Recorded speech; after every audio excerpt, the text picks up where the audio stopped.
Hey ladies and gentlemen, Stephen here from Redolessence. Welcome back to another video. I'm joined by my friend Carlos today. Hello everyone. And we shot a video a while back. It was called the 4 Fragrances 4 Seasons Challenge, and we've received a lot of requests to do a part 2. So in today's episode, we're going to be doing the part 2 of this. So make sure to stay tuned.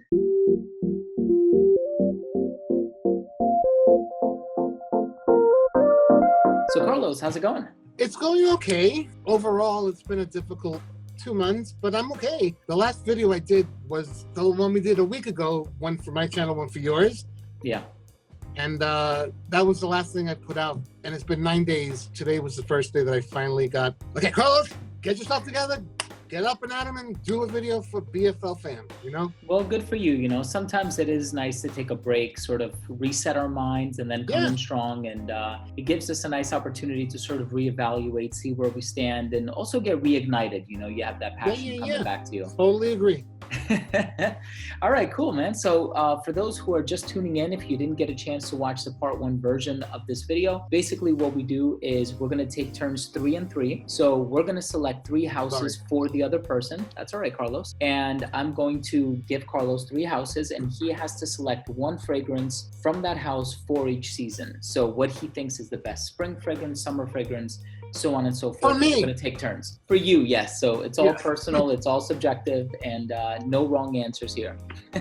You're a guest on my channel, so why don't you go ahead and start? This might be a little mean. I know you know many from this house, but the mean part is that they have so many like fragrances, like you know, they have to have at least 10 that are redundant and what have you. So I hope it's not Calvin Klein or something.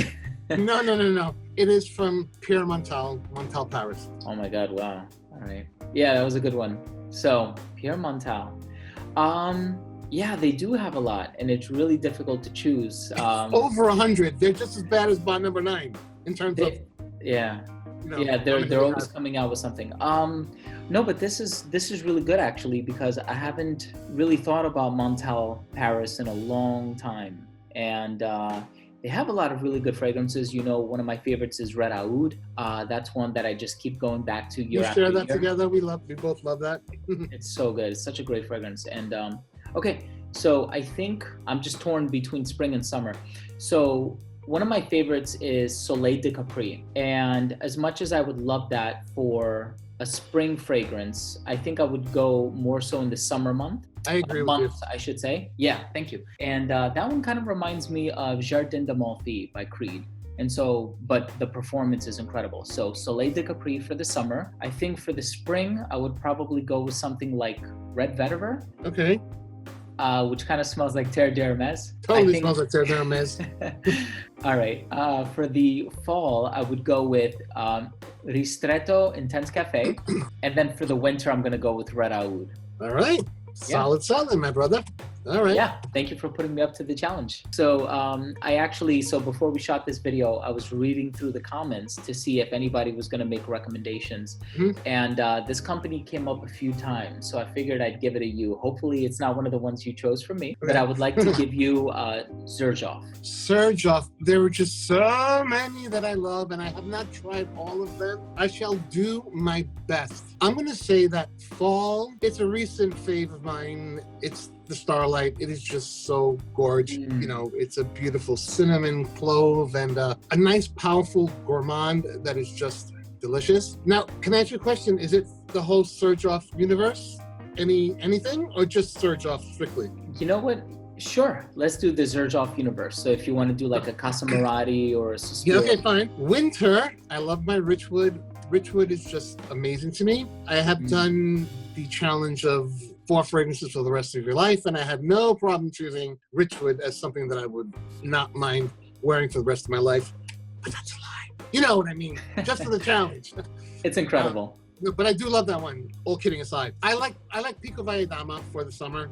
Okay. It's a very clean fragrance to me.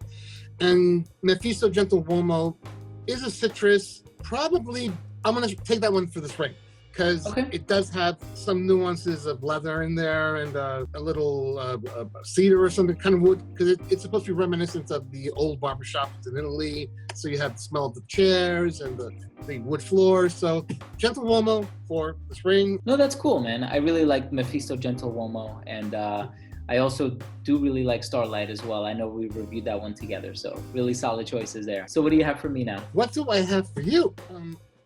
Byredo? Oh my goodness. Okay. Do you know I don't own a single Byredo? So let's not be nasty here. No, I can still do it. No, you don't. Oh, really? No, that's not fair. Let's do something else. I've tried them all. How about NISHANE? Yeah, okay, Istanbul. sure. I can do NISHANE. So obviously Hashavat is gonna come up, right? So and it is one that I own and I really do enjoy it. And I think perhaps with that one I would put it in the summer. Of course, there's another one that I love called Vain and Naive, which kind of has this sort of floral raspberry thing going on, and they're just a gorgeous fragrance by Christian. You always go back to that one. Whenever we do a NISHANE, you kind of throw that one in there. You love that one. I love it. I don't think I love it so much, yeah.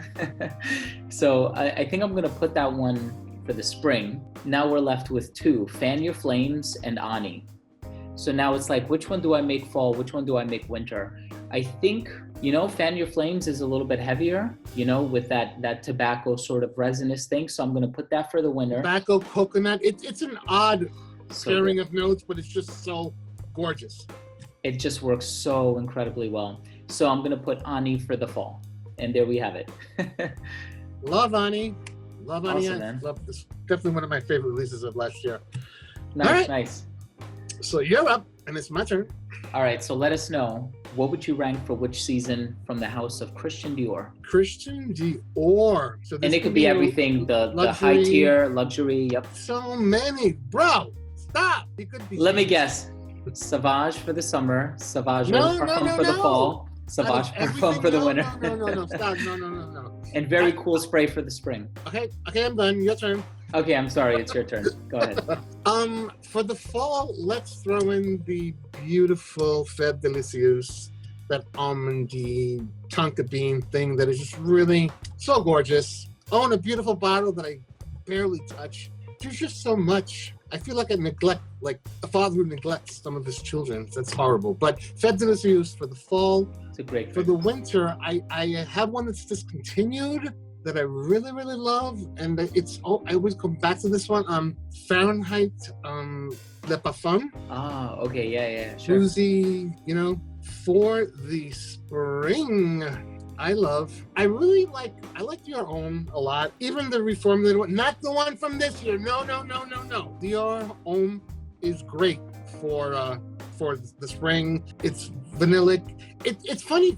In my opinion, I feel like the original Dior Homme and Dior Homme Intense, when they were reformulated, whatever year that was, they kind of like flipped and kind of smelled sort of like each other. Like Dior Homme got a little more vanillic, but I enjoyed it. I have an original bottle and I have a reform bottle, and I do like that reform bottle a lot. It has substance and staying power. That's how that blooper happened.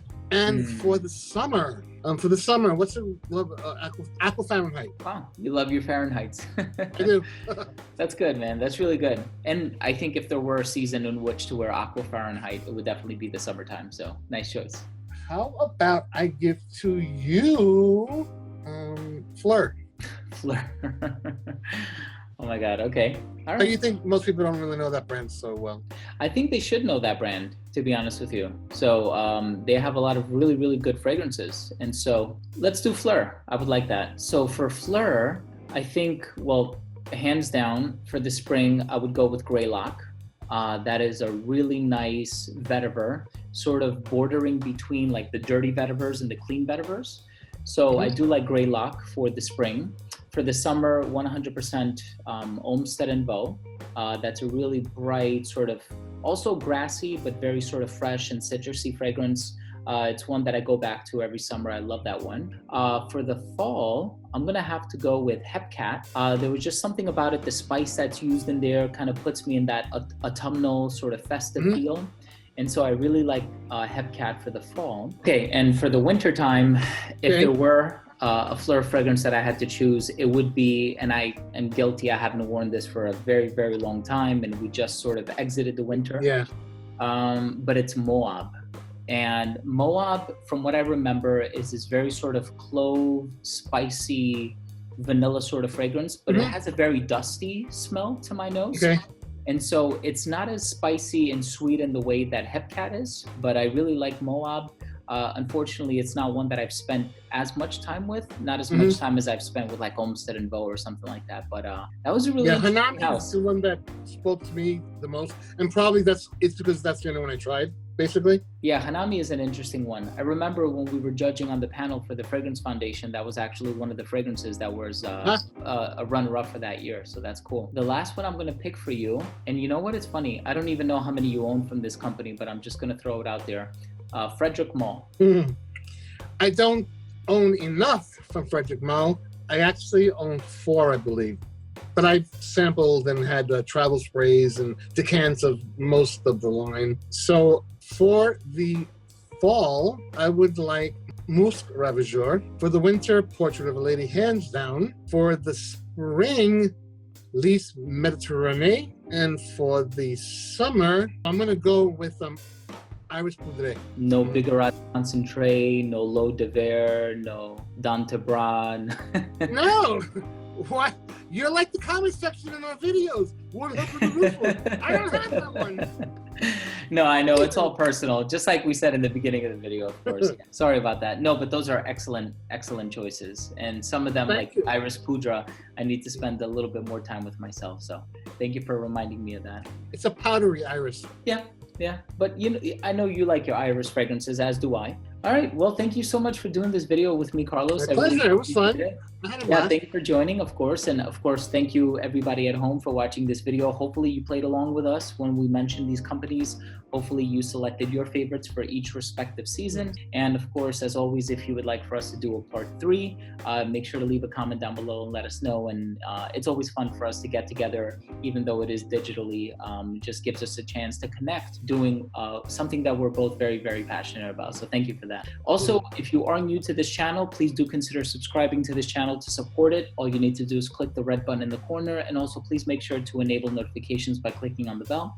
Carlos's information will be down below as well. Thanks again for watching. Love you all. We'll see you next time. Take care, everyone.